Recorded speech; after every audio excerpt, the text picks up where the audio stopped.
Je m'appelle Michaela Ben-Simon, j'ai 22 ans et je suis volontaire en service civique à Passerelle, un service d'écoute et d'orientation pour les survivants de la Shoah et les enfants cachés. Aujourd'hui, j'interviewe Betty Gelernter. Née en 1937, très jeune lorsque la guerre a éclaté, elle a dû se cacher avec son frère. Elle nous raconte son parcours, sa construction en tant que femme après une enfance tant perturbée. Je vous laisse découvrir son histoire. À ton âge. À ton âge. À ton âge. À ton âge. À ton âge. À ton âge. À ton âge. À ton âge. Le podcast qui lie les générations. Un programme proposé par Noé, le département jeunesse du Fonds social juif unifié. Bonjour Betty. Et vous êtes qui pour... Alors, je suis volontaire cette année en service civique à Passerelle, qui est rattaché au FSJU. Donc, c'est un service d'écoute et d'orientation pour les survivants de la Shoah. Et comment vous êtes arrivé à vous intéresser à cette chose? Alors déjà, dans mes tâches, dans mon service civique, j'ai l'habitude d'aller rendre visite à des personnes, surtout des enfants cachés, aujourd'hui, malheureusement. On m'a approchée pour faire ce podcast en tant que service civique parce que c'était intéressant, l'approche intergénérationnelle. Et ma mère m'a parlé de vous. Est-ce que vous étiez à la Shomerat Zahir? Alors moi, personnellement, non. Mais ma mère était à la Shomerat Zahir et avec ma fille. avec votre fille, exactement. Et mon fils. Et sûrement votre fils. C'est de là qu'elles se connaissent, elles étaient très amies. Apparemment, elle vous connaît très bien. Et elle m'a dit que vous étiez enfant caché, donc ça allait être intéressant de vous interviewer. D'accord. Donc ok. d'où ma présence ici aujourd'hui. Alors, donc vous êtes née à Paris. Je suis née à Paris, dans le 11e, et au 5 boulevard Voltaire. D'accord. Avant, c'était une clinique. Je ne pense plus que c'est une clinique maintenant. Voilà. Donc vos parents étaient en France depuis... Mon père est venu de Vienne, d'Autriche, à l'âge de 18 ans. Sa mère est décédée quand il était très jeune et son père était à la guerre 14. Il s'est retrouvé seul avec son frère et sa sœur et un frère qui était à la guerre qui est décédé. Il est parti à 18 ans en France. Il est parti en France pour venir aux États-Unis. Il est tombé fou amoureux de Paris. J'ai cru que vous alliez me dire de votre mère. Mais de Non, Paris non, aussi. fou amoureux de Paris. Tout le monde disait qu'en 6 mois, il parlait un français sans accent. Il s'est très bien adapté. Il était très doué pour les langues, voilà. Et votre mère aussi était à Paris. Alors, c'était il l'a rencontré, place de la République, tout à fait par hasard, parce qu'il connaissait sa sœur qui était à la Shomerat Zahir. De la Chaumière, donc. Oui, à la Intéressant. Shomerat. Il l'a rencontrée, il a cru que c'était elle. Vous voyez? Ah oui, elle se ressemblait. Et elle lui a dit que c'était pas elle, que elle était partie en 1933 en Israël. Et ils ont fait connaissance, ils se sont mariés, voilà. Donc après, le début de la guerre a éclaté. Et le début de la guerre a éclaté. Et comme ma mère savait exactement par ses frères qui étaient venus d'Autriche en France, tout de suite en 1939, elle est partie dans un petit village dans la Creuse qui s'appelle Minsa. Donc c'est la première étape de C'est de la son parcours. première étape. Moi, j'avais 2 ans, ou 2 ans et demi, quelque chose comme ça. Et mon frère avait 2 ans de plus. Et on est arrivé dans la Creuse, un tout petit village qui s'appelait Minsa. Et elle est partie là-bas parce que à côté à Minsa, il y avait une association de jeunes où on recueillait des enfants juifs D'accord. à 1 kilomètre de Minsa. Et quand la guerre s'est déclarée beaucoup plus, ma mère m'a mis dans cette pension et à partir de 3 ans, j'ai été dans cette pension. Et ma mère travaillait chez les paysans. Donc vous gardez vraiment des souvenirs de cette pension à Voilà, 3 ans. voilà. La seule chose que je me rappelle, c'est qu'il y a ce château, c'était pas un château, on l'appelait le château, et ça appartenait à une marquise. Et tous les gens, tous les gosses, l'appelaient la marquise. Voilà. La marquise du château. C'est la seule chose que je me rappelle. Hein. Ils se moquaient d'elle, parce qu'elle était très vieille, et ils l'appelaient la marquise. Voilà. Et votre père, pendant cette période, vous l'avez... Alors, mon père était prisonnier. Il était d'abord à Pithiviers, après il était à Bonne-la-Rolande, et ma mère allait le voir. Hein. Alors, ce qui fait que nous, on ne voyait pas beaucoup mon père. Je ne l'ai pas beaucoup vu à cette période. Et elle a entendu ma mère, parce qu'elle avait ses oreilles partout. Et elle était extrêmement intelligente et très maligne. Et on lui a dit qu'ils allaient les déporter et que tous les prisonniers allaient partir en Allemagne. Et elle est allée vite voir mon père et elle lui a dit « Il faut que tu te sauves. Tu fais ce que tu veux, tu te sauves. » Et comme ils n'avaient pas de quoi manger, on a demandé aux gens qui connaissaient, c'était la période des champignons, qui connaît les champignons pour pouvoir faire à manger. Et mon père a dit lui. Et il nous a toujours raconté ça. Et il s'est éloigné, c'était les flics qui les gardaient. C'était pas les Allemands, hein. C'était la police française qui les gardait. Et il s'est éloigné. Et quand ils étaient loin, ils n'ont pas vu. Et tout d'un coup, il avait déjà vu un vélo au bord d'une route. Et il a pris le vélo, il est parti. Et il s'est sauvé comme ça. C'est tout ce que je connais de cette histoire. On a commencé à rechercher ma mère parce que mon père s'était sauvé des camps. On lui a demandé où était votre mari et tout ça. Et elle a senti ça. Elle est partie. Mais nous, c'est un monsieur qui s'appelle Monsieur Lorette, qui est venu nous chercher, qui nous a amenés en train. Là, j'avais 4 ans, hein, j'avais un peu plus, hein, en train. Et je me rappelle très bien quand il nous a emmenés en train, je me rappelle. Et de Limoges, un autre monsieur est venu, un monsieur qui s'appelle Monsieur Laporte, nous a transportés jusqu'à Montauban. Donc la deuxième étape de votre parcours. Alors on est parti à Montauban parce que moi, j'ai un oncle qui s'appelait Otto Binder. Et il a été aidé en 1938. Comme c'était un fief socialiste, Montauban, on l'a envoyé à Montauban par le Parti socialiste. Donc gardez-vous des souvenirs de cette période à Montauban ? Ben oui, quand je suis arrivée, ma mère m'a mis chez les Bonnes Sœurs.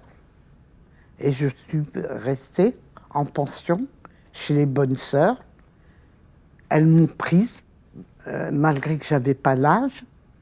Et je suis restée chez les Bonnes Sœurs, peut-être 1 an, comme ça, chez les sœurs, voilà. Et vous avez des bons souvenirs de cette... Ah oui, parce qu'elles étaient mignonnes comme tout. Et comme j'étais la plus jeune, j'étais un peu le bébé. Elles vous prenaient elles me prenaient, et elles étaient... Et je me rappelle de 2 sœurs, surtout qui me prenaient soin de moi, c'était sœur Saint-Garcien et sœur Saint-Maurice. Et je me rappelle très bien. Et vous les avez jamais revues Je les ai jamais revues. Ces belles-sœurs ? Je les ai jamais revues. Voilà. Et après, à cause de mon oncle, où il y avait un problème, qu'ils ont été arrêtés, là, ma mère nous a enlevés du couvent. Elle nous a mis chez des paysans. Mais vous étiez sans vos parents Ah, toujours sans mes parents. Pendant toute la guerre, c'était... À partir de 41, c'était sans mes parents. En étant aussi petite à cette période, est-ce que ça vous a marqué l'absence de vos parents perturbé? Oui, sans parents. Mais je savais, je retourne en arrière. Ça, c'est une tante qui m'a raconté. C'était la femme de ce Otto Binder. M'a dit, et j'étais à côté d'elle, et puis je la regardais.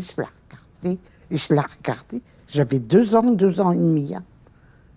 Et je lui dis, dis-moi, tata, t'es peut-être juif?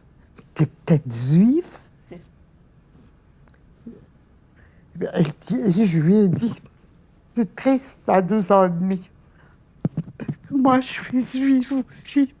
Donc vous aviez compris Et à 2 ans à peine. Oui, je savais. Vous saviez, vous avez senti. J'avais 2 ans et demi. Ça, quand je l'ai vu la première fois, quand on est venu à Montauban. Voilà, je lui ai dit. Et elle me racontait toujours ça, ma tante. Bon, et après, j'étais chez les sœurs. Hein. C'est plus tard, hein, ça. J'étais chez les sœurs.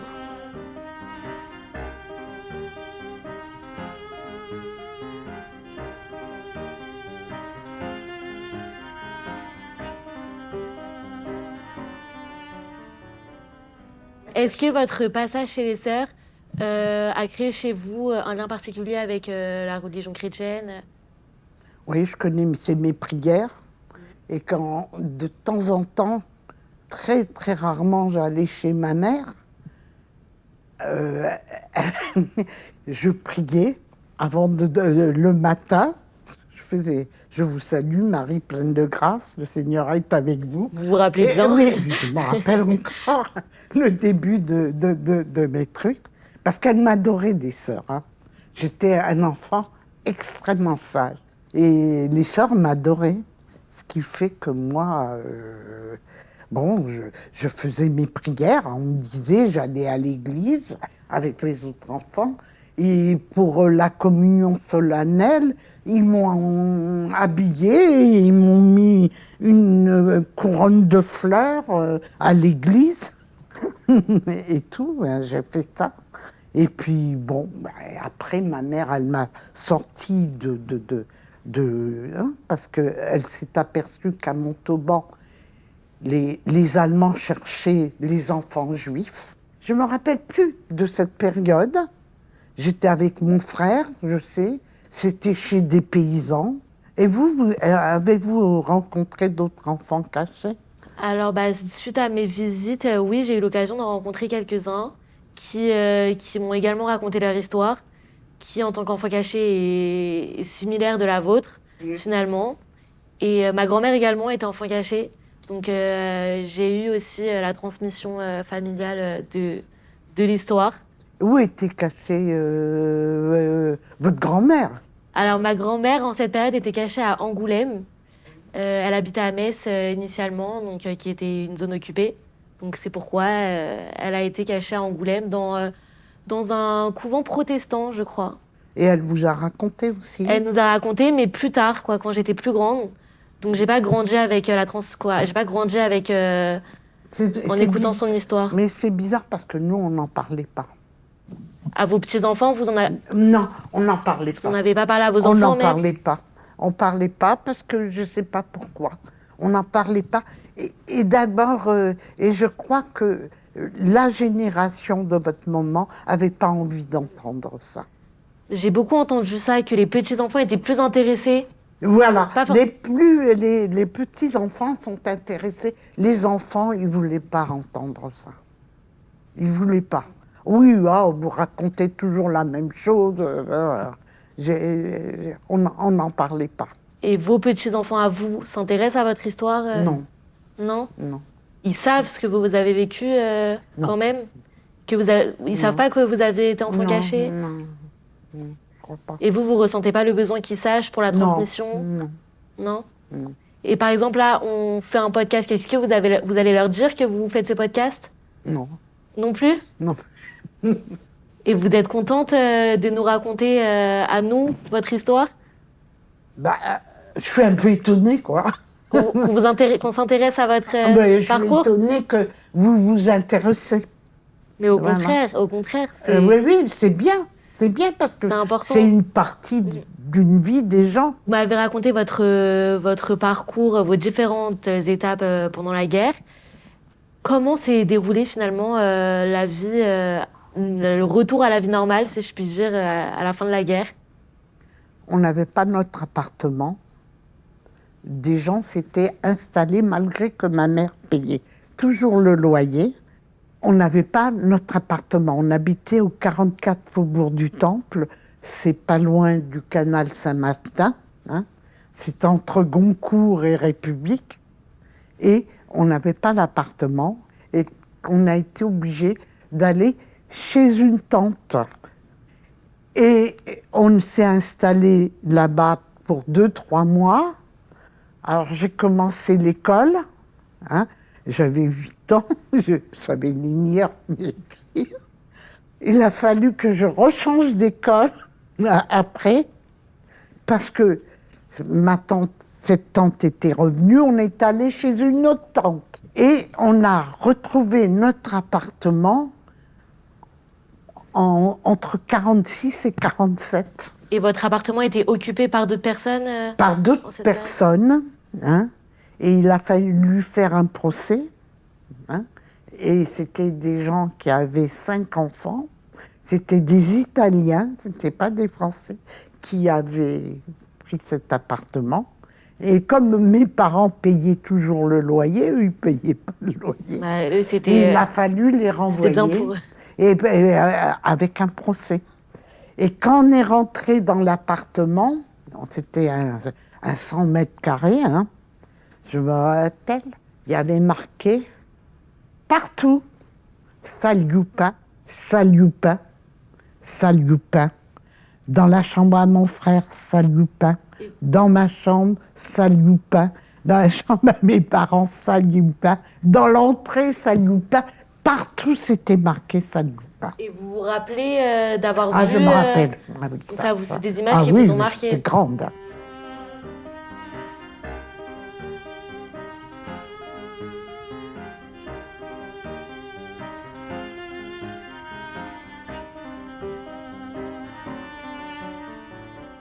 Alors, j'ai commencé l'école à 8 ans. L'école, ça a été... J'étais bonne élève, mais j'ai jamais voulu aller au lycée. Parce que j'avais été dans tellement d'endroits.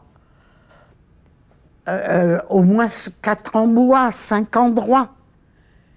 Dès que j'étais à l'école communale, je ne voulais plus changer d'école. Quand j'étais à l'école, pendant 6 mois, je n'ai parlé à personne. Je me suis mis dans un coin et je ne parlais pas. Et la directrice, au bout de 6 mois, je savais ni lire ni écrire, on m'a appris. Elle a appelé, elle a convoqué ma mère. Mais ma mère, comme elle avait tellement un grand accent, elle envoyait mon père.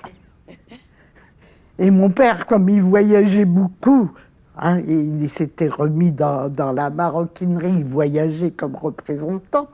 Le temps qu'il vienne, il est venu pour parler à la directrice. Vous avez eu peur de tout ce que vous avez vécu Je ne sais pas. Je ne parlais pas. Et je vais continuer à vous raconter. Et il y a une petite fille, au bout de 6 mois, qui est venue, jolie comme un cœur, et elle me dit « Est-ce que tu es juive ?» Donc la même question qui revient. Parce que moi, je suis juive. Tu veux être ma copine? Et elle s'appelait Mireille Herberg. Et on est devenues copines. Vous avez gardé contact Non, après j'ai pas gardé contact. on fréquentait pas le même milieu, quelque part.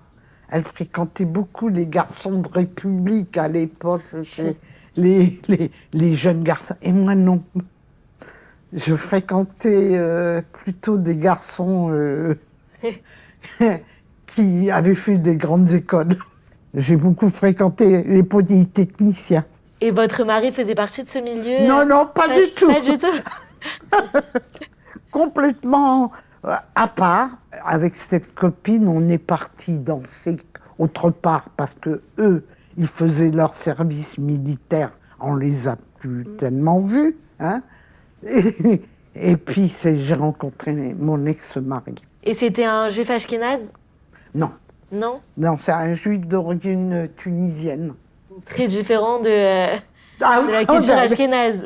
Non, pas tellement. Pas tellement. C'était un garçon extrêmement intelligent. Malheureusement, il avait été obligé de partir de Tunisie.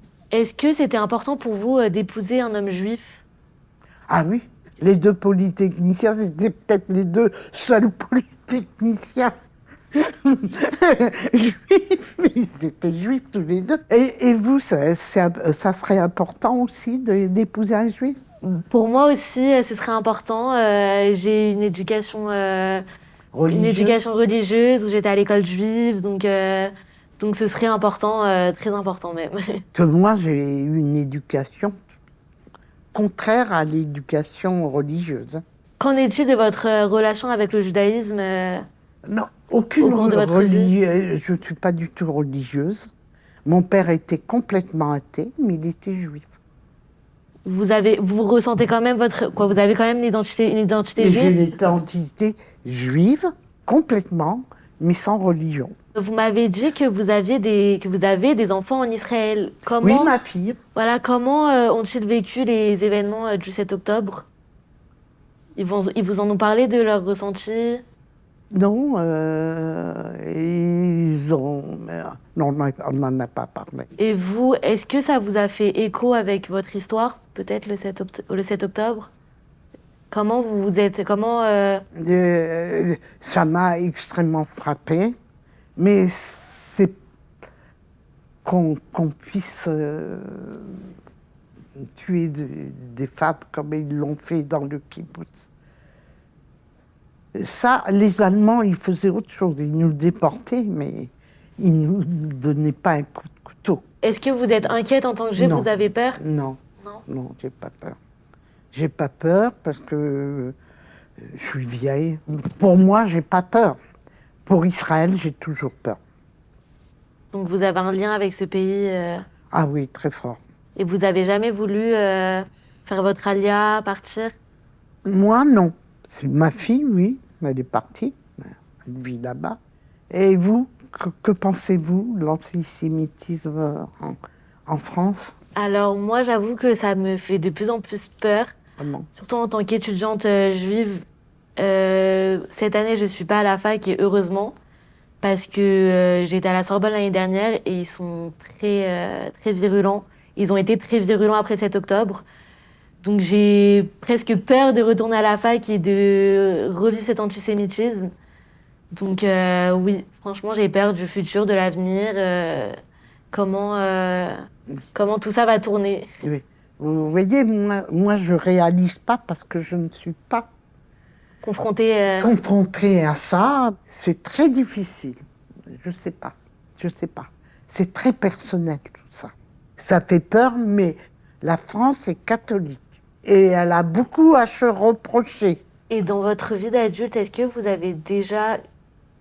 Est-ce que vous ressentiez le besoin de cacher votre identité juive certaines fois? Non. Jamais? Jamais. Vous êtes fière aujourd'hui de votre identité juive? Bien sûr. Je ne suis pas fière, c'est normal. Est-ce qu'ils sont fiers quand ils sont catholiques? C'est normal, je suis juive et après c'est tout. C'est quelque chose pour de vous, naturel. Hein? Je suis née de parents juifs. Hein? Je suis très fière de ma famille, moi. C'est des gens honnêtes, des gens propres, des gens qui sont arrivés. Hein? Voilà. Merci en tout cas de nous avoir raconté, de nous avoir permis de découvrir votre Mais je vous en histoire. prie, avec plaisir. Ce podcast est proposé par l'Action Jeunesse du Fonds social juif unifié, dans le but de favoriser un échange intergénérationnel entre de jeunes volontaires en service civique et leurs aînés. Si vous avez aimé ce podcast, n'hésitez pas à le partager autour de vous pour nous soutenir.